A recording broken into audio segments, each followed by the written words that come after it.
Heute soll es um das Thema Hauskauf in Schweden gehen. Wie war das oder wie ist das bei uns? Und hier möchte ich auch ein bisschen meine Erfahrungen nach 20 Jahren Schweden etwas teilen. Und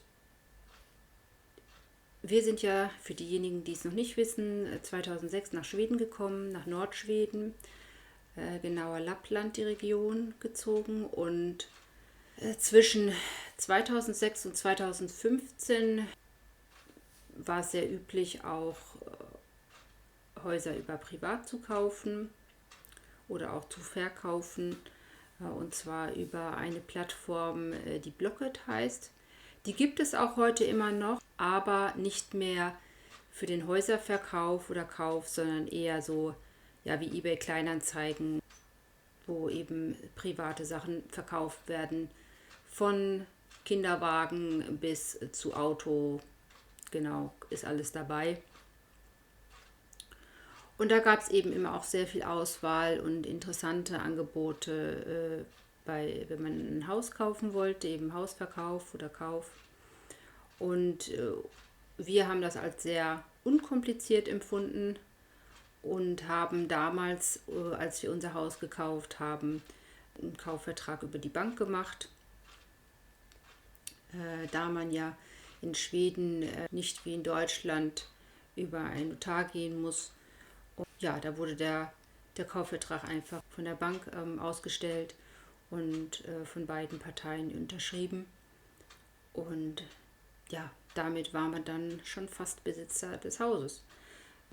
Ich wollte jetzt nicht ganz genau ins Detail gehen, was dafür notwendig ist, weil wenn da Interesse besteht, könnt ihr mir gerne auch privat schreiben oder in den Kommentaren schreiben.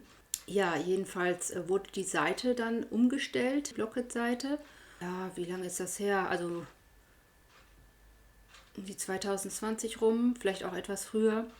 Und dann wurden eben Makleranzeigen mehr gepusht und mehr als private Anzeigen. Und ein paar Jahre später war dann nicht mehr viel los auf dem Markt. Da konnte man schon gar nicht mehr wirklich was Interessantes finden. Und jetzt seit einem Jahr oder so, da ist das komplett verschwunden. Gibt es die Spalte Hausverkauf überhaupt gar nicht mehr bei Blocket. Da kann man eben nur noch über den Makler gehen. Oder wenn man vielleicht vor Ort fragt und Leute, ob jemand was verkaufen möchte. Aber da natürlich sucht man die Nadel im Heuhaufen und das ist dann auch nicht so richtig eine Option. Und früher haben wir es so empfunden, wenn uns was gefallen hat und wir wollten es haben und wir haben uns dahinter geklemmt, dann hat das irgendwie geklappt. Aber jetzt eben in den letzten Jahren haben wir festgestellt, dass das leider nicht mehr so leicht ist. Und Grund ist auf jeden Fall, dass die Preise in den letzten 5 Jahren auch ziemlich explodiert sind hier in Nordschweden. Also seit der C-Krise, da sind so viele Leute aus Deutschland, aus Holland, aus England, also aus verschiedenen Ländern gekommen, Schweizer auch, Österreicher, die auf Häusersuche waren. Und da in Schweden ja das Bieterverfahren gilt und das ist auch nochmal wirklich, seitdem es nur noch Maklerverkäufe gibt, finde ich, ist das Bieterverfahren nochmal verschärft, weil früher, wenn man jemanden privat gefragt hat hier, also wenn es ein Privatverkauf war, dann konnte man sich auch so einigen, dann kam es gar nicht zu großartig zu einem Bieterverfahren. Jedenfalls haben wir das so erlebt häufig. Wobei man auch sagen muss, natürlich haben wir in Regionen gekauft, die jetzt nicht so attraktiv vielleicht waren für andere Menschen. Aber heute spielt es keine Rolle mehr. In dem Dorf, in dem wir leben, da sind jetzt ungefähr das Zehnfache an Deutschen.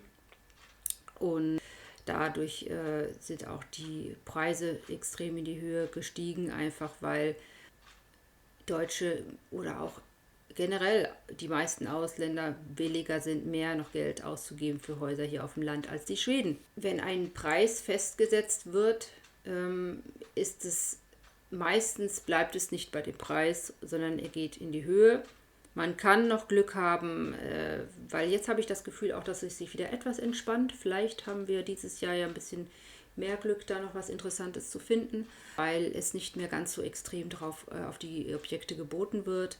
So empfinden wir es jetzt seit letztem Jahr. Also letztes Jahr war es auch nicht mehr ganz so extrem wie davor die Jahre.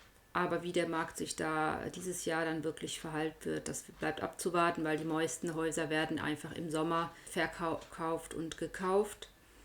Wenn dann ein Preis angesetzt wird, Utgangspris, und der ist dann aber, sage ich mal, der geht dann um das Dreifache nach oben oder noch höher. Wir können dann eben nicht so weit mitbieten und wollen das auch nicht, weil häufig ist es einfach, übersteigt es den Marktwert. Ja, von daher für uns gefühlt negative Entwicklung hier in Schweden. War tatsächlich einfacher für uns früher. Muss dazu sagen, wir haben halt auch ein sehr begrenztes Budget, aber trotzdem ist es einfach so, dass man das Gefühl ja haben muss, das ist das Haus uns wert oder auch das Grundstück. Und wenn wir einfach sehen, wie die Entwicklung ist und das gleiche Haus hat vor, weiß ich nicht, 10 Jahren weniger als die Hälfte gekostet, dann tut das schon halt ein bisschen weh. Und wenn wir jetzt verkaufen wollen, ist es natürlich gut für uns, aber wir müssen ja auch wieder was finden. Von daher ist es dann auch nicht so leicht. Ja, aber wie sieht die Zukunft aus für uns? Es ist jetzt für uns nicht total akut, dass wir umziehen müssen, aber es ist absehbar, und von daher wäre es schon schön, wenn sich die Lage so ein bisschen wieder entspannt auf dem Häusermarkt hier in Schweden und wir dann das Richtige eben für uns finden. Aber wir haben uns auch schon darauf eingestellt, dass es sehr wahrscheinlich dann über einen Makler gehen wird, wo wir grundsätzlich nicht unbedingt was dagegen haben. Nur haben wir es so empfunden, dass es immer schön ist, wenn man den direkten Kontakt auch zum Verkäufer hat, man Fragen stellen kann. Wir haben halt beides ausprobiert. Wir haben ja auch uns einige Objekte angeguckt, die über einen Makler verkauft worden sind. Es ist einfach ein anderes Feeling, es ist ein anderes Gefühl, und ja, ist so unsere Erfahrung. Und wenn ihr andere Erfahrungen gemacht habt oder irgendwelche Tipps habt, was wir da vielleicht noch ausprobieren können. Ansonsten, wenn ihr Fragen an mich habt, gerne in die Kommentare oder auch privat gerne. Ich habe ja eine E-Mail-Adresse in meinem Profil hinterlassen. Und ja, so viel erstmal die Erfahrung von uns zum Thema Hauskauf, Verkauf in Schweden, in Nordschweden jetzt speziell. Und vielen Dank fürs Zuhören und bis dann. Ciao, ciao.